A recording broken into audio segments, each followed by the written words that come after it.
देखिए 45 नंबर प्रश्न और इस चैप्टर का लास्ट प्रश्न है लगभग 45 नंबर।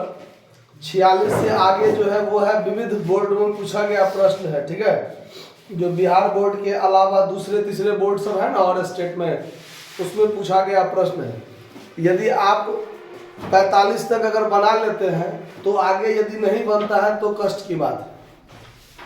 45 तक अगर आपको आता है तो फिर आगे अपने आप बन जाएगा आपको, ठीक है ना, क्योंकि लगभग सबसे भारी बोर्ड बिहार बोर्ड है, समझे। चलिए 45 नंबर सवाल पर ध्यान दीजिए। क्या कहता है कि 31 मार्च 2022 को ए और बी जो एक फर्म में 3:2 अनुपात में लाभ को बांटते हुए साझेदार हैं का चिट्ठा निम्न प्रकार था। ए बी का पूंजी है 10,000 8,000, जनरल रिजर्व है, वर्क्समैन कंपनसेशन फंड है और क्रेडिटर है। तो लायबिलिटी साइड में आप देखते हैं कि जनरल रिजर्व है जो पुराने साझेदार पुराने अनुपात में क्या कर लेते हैं, बांट लेते हैं, और एक है वर्क्समैन कंपनसेशन फंड 5,000। तो इस वर्क्समैन कंपनसेशन फंड को भी साझेदार आपस में क्या करते हैं, पुराने अनुपात में पुराने साझेदार बांट लेते हैं। तो बांटते हैं उतना ही राशि जितना राशि फंड में शेष रह जाए जो कंपनसेशन देने के बाद। यदि कर्मचारियों के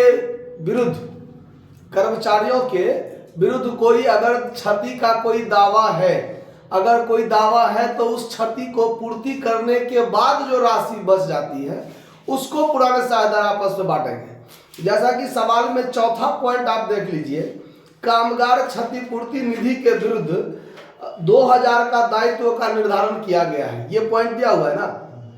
तो इस 5,000 का फंड में से 2,000 का क्षतिपूर्ति के लिए रखा जाएगा, यानी उसका दायित्व का निर्धारण उसमें से समाप्त किया जाएगा, और बाकी 3,000 जो बचता है वर्क्समैन कंपनसेशन फंड में, उसको साझेदार अपने पुराने अनुपात में बांट लेंगे, ठीक है।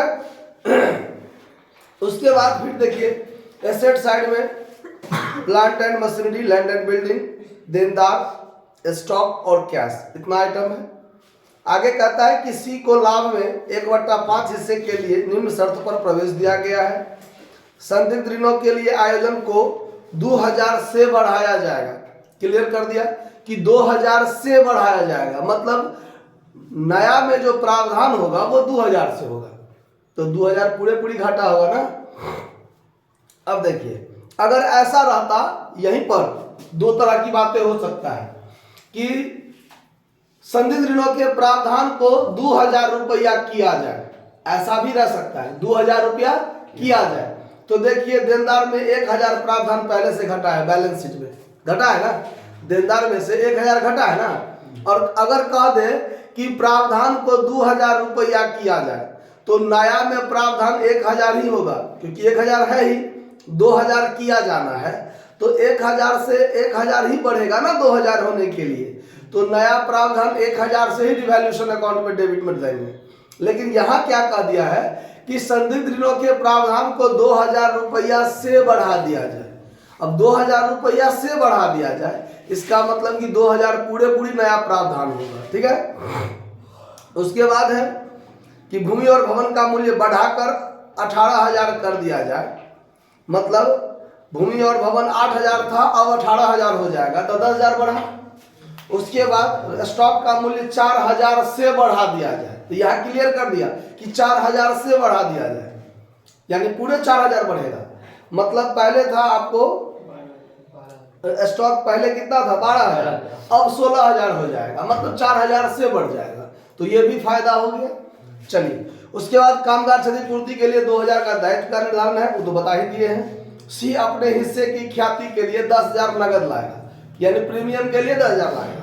और उसके बाद है कि उपर्युक्त पुनर्मूल्यांकन और समायोजन के लागू होने के पश्चात सी और नगद लाएगा ताकि उसकी पूंजी नए फर्म की कुल पूंजी का 20% हो जाए।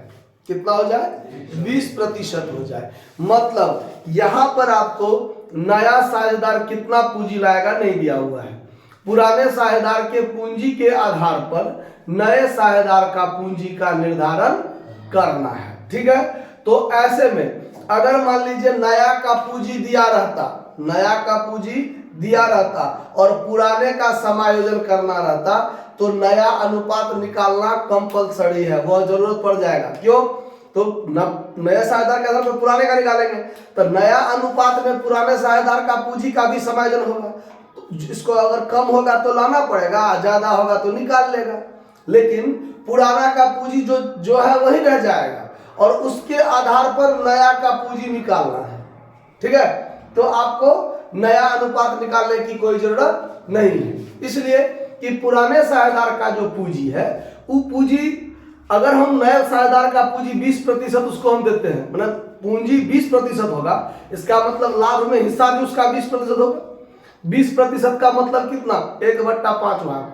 20% मतलब प्रतिशत हटाइए तो बट्टा में 100 होगा, और 20 पंचे 100 काटिएगा तो 1/5 हुआ ना। मतलब नया साझेदार 1/5 भाग के लिए प्रवेश कर रहा है, तो उसका पूंजी भी 1/5 भाग यानी 20% होना चाहिए। समझ में आ रहा?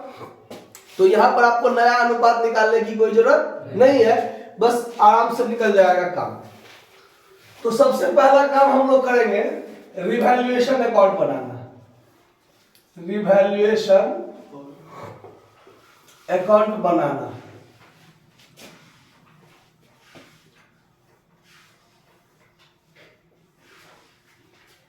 Debit credit. देखिए क्या है, संदिग्ध ऋणों के आयोजन को 2000 से बढ़ाना है, तो घाटा हुआ पूरा पूरा। यहां लिख देंगे रिजर्व फॉर डॉटफुल डेब्ट्स 2000 रुपया। उसके बाद लैंड एंड बिल्डिंग को 18,000 कर दिया जाए, मतलब 8,000 का था, 10,000 बढ़ गया तब ना 18,000 हुआ, तो 10,000 फायदा हो गया। तो क्रेडिट साइड में बाय लैंड एंड बिल्डिंग 10,000 रुपया हो गया। उसके बाद स्टॉक को 4,000 से बढ़ा दिया जाए, तो बाय स्टॉक ये भी में फायदा होगा। टू स्टॉक कितना? 4,000। बात खत्म, इससे ज्यादा कोई बात है नहीं। तो यहां पर 14,000 हो गया, यहां भी 14,000 हो जाएगा, और 2,000 घट जाएगा, तो 12,000 जो बच गया वो ओल्ड पार्टनर के लिए क्या हो जाएगा? Profit. Old partners capital account profit. और इसको कौन बांट लेगा? ए और बी। किस अनुपात में बांटेगा? तो पुराना अनुपात है 3:2, तो 3:2 अनुपात में बांटेगा, तो कितना हो जाएगा? 7200 और 4800। 7200 और 4800। क्लियर बात? आराम से हो गया। 3:2 अनुपात में बांट लीजिएगा, इतना ही होगा। आगे चलते हैं आप। अब अगला काम होगा पुराने साझेदार का पूंजी खाता खोलना, ओल्ड पार्टनर्स कैपिटल अकाउंट। तो ओल्ड पार्टनर्स कैपिटल अकाउंट।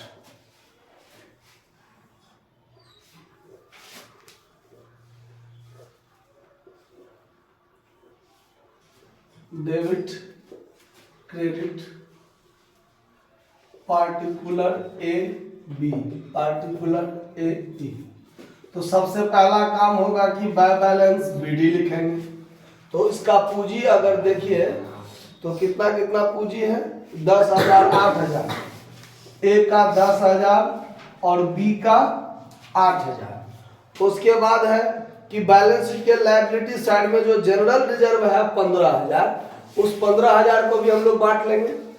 तो क्रेडिट साइड में बाय जनरल रिजर्व 3:2 अनुपात में बांटेंगे, तब 9,000 और 6,000। बाय रिवैल्यूएशन अकाउंट प्रॉफिट भी ये दे दीजिए 7200 और 4800। उसके बाद वर्क्समैन कंपनसेशन फंड भी बांटेंगे, कितना? तो 5,000 में से 2,000 काट लेंगे, बाकी जो बचेगा 3,000, वो 3,000 ही बटाएगा। 3:2 अनुपात में बांटेंगे, तो 3,000 को बांटिएगा तो कितना हो जाएगा? 1,800, 1,200, 1,800, 1,200। उसके बाद नया साझेदार जो 10,000 प्रीमियम लाया है, उसको भी पुराने साझेदार ही बांटेंगे। तो उसको भी बांट दीजिए बाय प्रीमियम।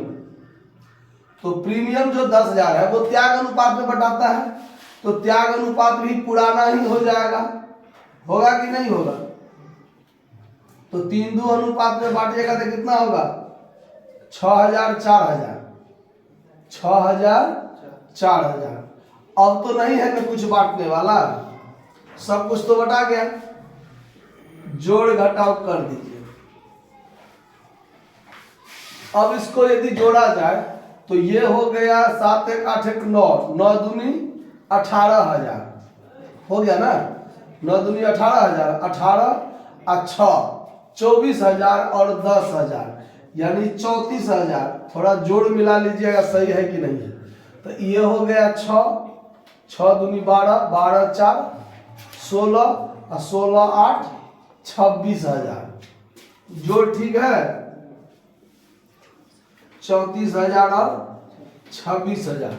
तो यहाँ पर टू बैलेंस CD 34,000 और 26,000। जोड़ ठीक है ना? 24,000 कितना है ये? तो ये हो गया, ये हो गया, ये हो गया 6 6 6 12, 12 4 16, 16 8 24 होता है, सही बात, 24,000। ये भी ठीक है। ये हो गया 9 9 9 18, 18 अच्छा 24 10 24,000। ठीक है ना? अब ठीक है ना? यहाँ भी 24,000 हो जाएगा। चलिए अब तो ठीक है। अब आगे देखिए, अब इसमें पुराने साझेदार का तो पूंजी क्लियर हो गया कि पुराने साझेदार का पूंजी इतना इतना होना चाहिए ना। अब देखिए एक चीज, अब इसका समायोजन कैसे करेंगे वो उस पर ध्यान दीजिए। नया साझेदार कितना पूंजी लाएगा अभी हमको ये क्लियर नहीं है, वही चीज तो हमको निकालना है। तो अब देखिए new partner sees new share कितना है? 20%। कितना है? 20%। तो 20% का मतलब हो गया, काट दीजिए तो 1/5 भाग, 1/5 भाग। तो रिमेनिंग प्रॉफिट मेरा कितना होगा? रिमेनिंग प्रॉफिट जो होगा मेरा, रिमेनिंग प्रॉफिट वो 1 में से 1/5 घटा दीजिए तो 4/5। और वैसे भी अगर 20% उसको दे देंगे तो बाकी जो AB है पुराना वाला, उसका भी पुराना लाभ जो शेष लाभ बचेगा वो कितना बचेगा? 100% में 20% C को दे दीजिए तो 80% ही बचेगा AB के लिए, 80%। और 80% को यदि काटेंगे तो 4/5 ही होगा, 20 चौक 80, 20 पंचे 100, 4/5 ही होगा, कोई दिक्कत नहीं है। अब यहां देखिए, अब हम यह देखते हैं कि total profit of old partner for 4/5 share in profit. मतलब कितना? मतलब total profit of old partner, यानी ओल्ड पार्टनर कौन सा है? A और B। For 4/5 share in profit, यानी लाभ में 4/5 हिस्सा के लिए उसका टोटल पूंजी कितना है? तो यदि आप देखिए तो 34,000 और 24,000 यही ना है दोनों का, तो मिलाकर कितना हो गया? 58,000 है। Therefore total capital of new firm, total capital of new firm यानी नया फर्म का अब कितना होना चाहिए?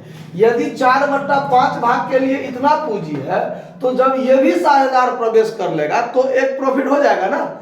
4/5 और जोड़ 1/5 तो मिलाकर 5/5 यानी 1 भाग। तो 1 भाग के लिए टोटल पूंजी कितना होना चाहिए? तो वो निकालने के लिए क्या करेंगे? 58,000 गुने ये जो 4/5 है ये घूम के हो जाएगा 5/4 भाग। ये बात पता है ना, इससे पिछले सवाल से में भी ये बताए थे। तो 58,000 गुने 5 भागा कर दीजिए 4 तो 72,500। पूरे फर्म का पूंजी कितना होना चाहिए? 72,500। Therefore seize capital, seize capital, तो सी का पूंजी कितना हो जाएगा 72,500 गुने 1/5।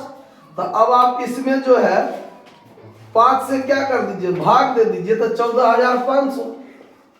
तो नया साझेदार कितना पूंजी लेकर आएगा 14,500। आंसर में है, देख लीजिए है ना 14,500 सी का पूंजी। ठीक है, अब क्या करेंगे, तो सीज कैपिटल खोलेंगे, नया साझेदार का पूंजी, सीज कैपिटल अकाउंट। तो इसमें भी ज्यादा बात होता नहीं है, यहां पर नया साझेदार है तो कैश, बैलेंस शीट में कैश है कि बैंक है, कैश है ना, तो बाई कैश अकाउंट पूंजी लाएगा 14,500, वही चीज टोटल हो जाएगा 14,500। और ये जो पूरा का पूरा है उसका बैक टू बैलेंस शीट ही 14,500 हो जाएगा। क्लियर बात। अब बनाएंगे new balance sheet, new balance sheet.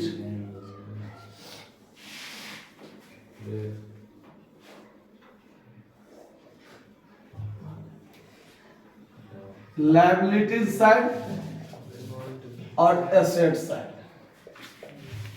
Date भी कोई दिया हुआ है, क्या तारीख को प्रवेश किया है, सो 31 मार्च 2022 को दिया हुआ है, और उसी के अगले दिन या उसी दिन प्रवेश किया होगा, यही ना होगा। तो ये हो जाएगा 1/4/2022।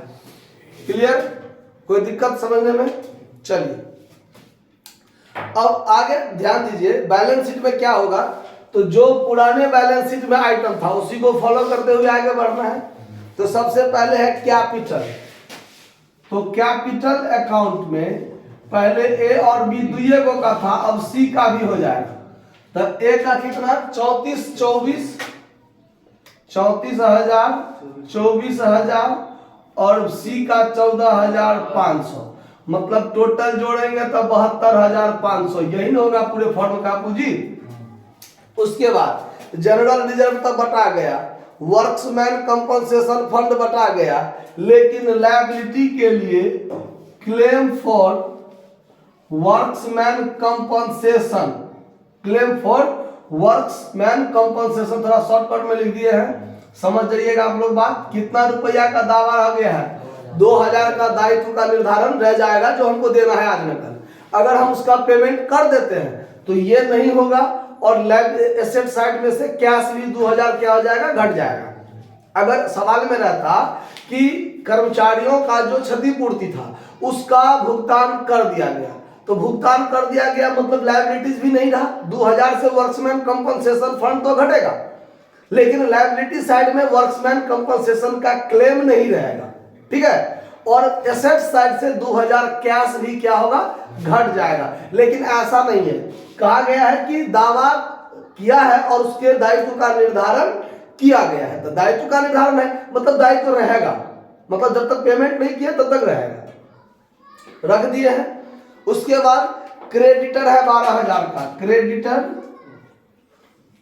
12,000 का, लायबिलिटी साइड क्लियर। एसेट्स में आइए, एसेट्स में क्या है, प्लांट एंड मशीनरी है 10,000 का, प्लांट एंड मशीनरी 10,000 का, इसमें कोई कमी वृद्धि तो नहीं हुआ है। Land and building, land and building 8,000 का था, लेकिन अब ये 10,000 बढ़ के इसका वैल्यू इंक्रीज हो गया, अब ये 18,000 पर आ गया है।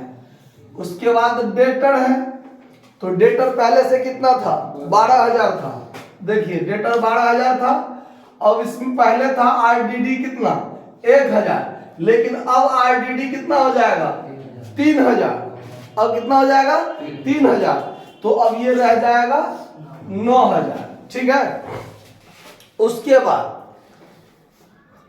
क्या है, स्टॉक 12,000, स्टॉक 12,000, इसका भी दाम 4,000 से क्या हो गया है, बढ़ गया है, तो बढ़ा देंगे, कितना हो जाएगा 16,000। उसके बाद क्या है, कैश, तो कैश हमारे पास कितना था 9,000 पहले से था, नया साझेदार 10,000 पूंजी लेके आया, नहीं, 10,000 प्रीमियम लेके आया और 14,500 क्या लेके आया है, पूंजी लेके, नगद पूंजी लेके। तो अब टोटल कितना हो गया, तो 14 9 23,510, 33,500, क्या कितना हो जाएगा, 33,500। दोनों साइड को जोड़िए तो 74 72 2 74, 74 2 76, 76 10 86,500। बैलेंस शीट का टोटल है 86,500। आंसर में देखिए ना 86,500 है ना, ठीक है। तो इधर भी 86,500 हो जाना चाहिए। तो देखिए इधर 500 है ही, 6 3 9 9 6 15 15 8, 6 3 9 9 9 18 18 8, 26 के 6 हाथ में 2, 3 2 5 1 6 1 7 1 8, ठीक है। 86,500 हो गया। आपका सवाल बनकर तैयार, सवाल खत्म हो गया, चैप्टर भी खत्म हो गया। आगे आप लोग इसको बना लीजिएगा, समझ में आया ना बात, नोट कर लीजिए। धन्यवाद।